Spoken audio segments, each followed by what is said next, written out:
Hello students, कैसे हैं आप सब। उम्मीद करता हूं कि आप लोग बहुत अच्छे होंगे और पढ़ाई भी बहुत अच्छी प्रकार से कर रहे होंगे। तो चलिए आज शुरू करते हैं पार्ट 3। और आज हम बात करेंगे क्लास 10 चैप्टर नंबर 7, जिसमें हम पढ़ने वाले हैं नियंत्रण और समन्वय। ठीक है, नियंत्रण और समन्वय का ये हमारा पार्ट 3 है और इसके पहले हम 2 वीडियो बनाए हैं, उसे आप देख लीजिए ताकि इस वीडियो को देखने में कोई दिक्कत नहीं होगा। ठीक है, चलिए शुरू करते हैं आज का टॉपिक। आज पढ़ने वाले हैं पादपों में समन्वय। ठीक है, पादपों में समन्वय किस प्रकार से होता है, जैसा कि आप फिगर में देख रहे हैं। ये आपका छुई मुई का पत्ता है। इसमें क्या होता है, टच करते हैं तो इसकी जो पत्तियां होती है सिकुड़ जाती हैं। ठीक है, तो ये किस प्रकार से हो रहा है, ये समन्वय के कारण हो रहा है। ठीक है, इसमें पहला पॉइंट ये है, शरीर के नियंत्रण तथा समन्वय के लिए जंतुओं में तंत्रिका तंत्र और पेशियां होती हैं। मतलब जो जीव होते हैं, जंतु होते हैं, उसके लिए समन्वय के लिए क्या चाहिए, तंत्रिका तंत्र और पेशियां। लेकिन पादपों में ऐसी कोई तंत्रिका तंत्र नहीं होता है। ठीक है, ऐसी कोई तंत्रिका तंत्र नहीं होता है। जैसे पहला है कि इसे छुई मुई के पत्तों को छूते ही पत्तियों का मुड़ जाना। क्या है ये, वृद्धि से मुक्त गति है। ये किस प्रकार गति है, वृद्धि से मुक्त गति है। और दूसरा है बीजों से पादप बनना, यह वृद्धि पर आश्रित है। ठीक है, यह वृद्धि से मुक्त है, ये वृद्धि पर आश्रित है। ये दो तरह का क्या हो रहा है, समन्वय हो रहा है। ठीक है, जैसा कि आप फिगर में देख सकते हैं। ठीक है, कि यहाँ पे क्या हो रहा है, जो छुई मुई का पत्ता है वो सिकुड़ जा रहा है। यहाँ देखो पौधा जो है वो क्या हो रहा है, वृद्धि कर रहा है। ठीक है, उद्दीपन के लिए तत्काल अनुक्रिया क्या होता है।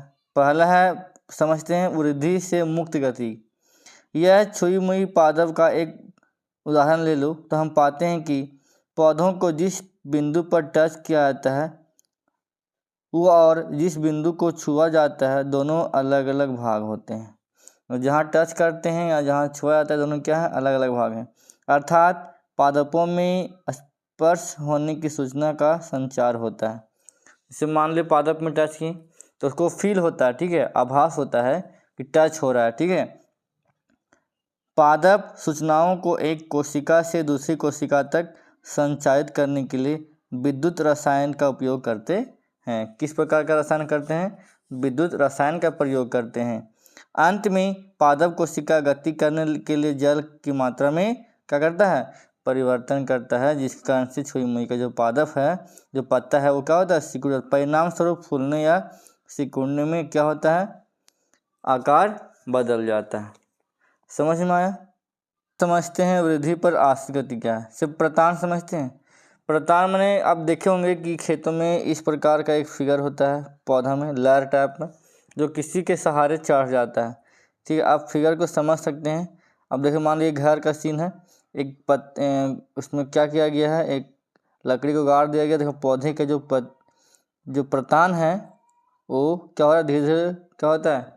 अब सीम का पौधा देखे होंगे या परोर का पौधा देखे होंगे, करेले का देखे होंगे, तो उसको लिए झाँक हम देते हैं। ठीक है, जिस तरह से पौधे क्या करते हैं, चढ़कर उसका लंबाई बढ़ जाता है और फल देते हैं। ठीक है, प्रतान देखिए, मटर सीम आदि जैसे पौधों दूसरे पादप या बाढ़ पर प्रतान की सहायता से क्या होते हैं, चढ़ते हैं। प्रतान स्पर्श के लिए संवेदनशील होता है। प्रतान होता क्या, पादप का धागे जैसा एक भाग होता है जो किसी क्या होता है, अन्य सहारे पर चढ़ने में सहायता करता है। प्रतान, ये प्रतान है। ठीक है, क्योंकि यह वृद्धि दिशिक है, ऐसा लगता है कि पादप गति कर रहा है लेकिन क्या होता है, वो किसी के सहारे चलता है। ठीक है, तो प्रतान समझ में आया। ठीक है, आप इसे देख सकते हैं। अब समझते हैं अनुवर्तन। अनुवर्तन ही होता क्या है। ठीक है, पादपों में बाहरी उद्दीपन के कारण होने वाला जो दिशिक गति होता है वो क्या कहलाता है, अनुवर्तन कहलाता है। यह प्रकाश, जल, यह क्या प्रकाश के कारण हो सकता है, जल के हो सकता है, गुरुत्वाकर्षण के कारण हो सकता है। ठीक है, यदि पादपों में अनुवर्तन उद्दीपन की दिशा में हो तो उसे धनात्मक, जिस तरफ उद्दीपन हो रहा है यदि उधर ही अनुवर्तन होता है तो धनात्मक कहलाता है, और उसके विपरीत दिशा में होता है तो समझेंगे ऋणात्मक। क्या समझेंगे? ऋणात्मक। ठीक है। जैसे अनुवर्तन के प्रकार, पहला क्या है? गुरुत्वानुवर्तन। क्या कहते हैं? गुरुत्वानुवर्तन। पादपों में क्या होता है? एक ऐसी वृद्धि जो गुरुत्वाकर्षण बल के कारण होता है, उसे क्या कहते हैं? गुरुत्वानुवर्तन। तो यहाँ पर देख सकते हैं, ये जो जड़ है वो गुरुत्वाकर्षण बल पृथ्वी की ओर जा रहा है, तो अनुवर्तन किधर हो रहा है? पृथ्वी की ओर। तो वो भी पृथ्वी की ओर जा रहा है, तो कहलाएगा धनात्मक में। और ये पृथ्वी की ओर नहीं जा रहा है, ये ऊपर जा रहा है, ये कहलाएगा ऋणात्मक। तो किसी परोह की ऊपरगामी जो वृद्धि होता है वो धनात्मक, और जड़ की वृद्धि अधोगामी वृद्धि होता है। समझ में आया? दूसरा है प्रकाशानुवर्तन, माने प्रकाश के कारण होता है। जब पादपों के किसी अंग की गति, ठीक है, कि उद्दीपन के कारण प्रभावित हो जाता है, तो वो प्रकाशानुवर्तन। गति किस कारण? प्रकाश के कारण।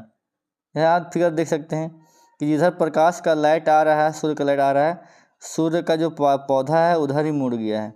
ठीक है। तो पादपों की जड़ें प्रकाश के विपरीत में होती है, तो ऋणात्मक हो जाएगा, और शाखाएं प्रकाश की ओर होता है तो धनात्मक हो जाएगा। ठीक है। अब है जलानुवर्तन, मतलब जल के कारण। पादपों में ऐसी गति जो जल के उद्दीपन से होता है। पादपों में जड़ें जल की ओर प्रसारित होती है, वो धनात्मक हो जाएगा, और दूर हो जाता है तो ऋणात्मक। देखो इसमें देख सकते हैं कि दो पौधा है, तो देखो इन दोनों पौधा का जो जड़ है वो किधर जा रहा है? जड़ की ओर, और इधर ही जा रहा है, ये अलग जा रहा है।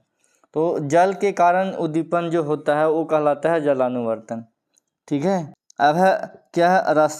रसायनानुवर्तन। पादपों में ऐसी गति जो रासायनिक पदार्थ के उद्दीपन के कारण होता है। ठीक है। और जैसे नलिका का बीजांड की ओर वृद्धि करना है, ये सब क्या है? क्या है? ये है रसायनानुवर्तन, जो रासायनिक प्रक्रिया के कारण होता है। ठीक है। तो ये है स्पर्शानुवर्तन। पादपों में ऐसी गति या वृद्धि जो स्पर्श का कारण होता है। किसी प्रतान का किसी पादप के सहारे ऊपर की ओर गति करना, धनात्मक जड़ों के पत्थर आदि के कारण विपरीत दिशा में गति करना, ऋणात्मक। आप देख सकते हैं ये क्या है? ये स्पर्श के कारण क्या हो रहा है? इसकी जो प्रतान है ऊपर की ओर क्या हो रहा है? गति हो रहा है। ठीक है।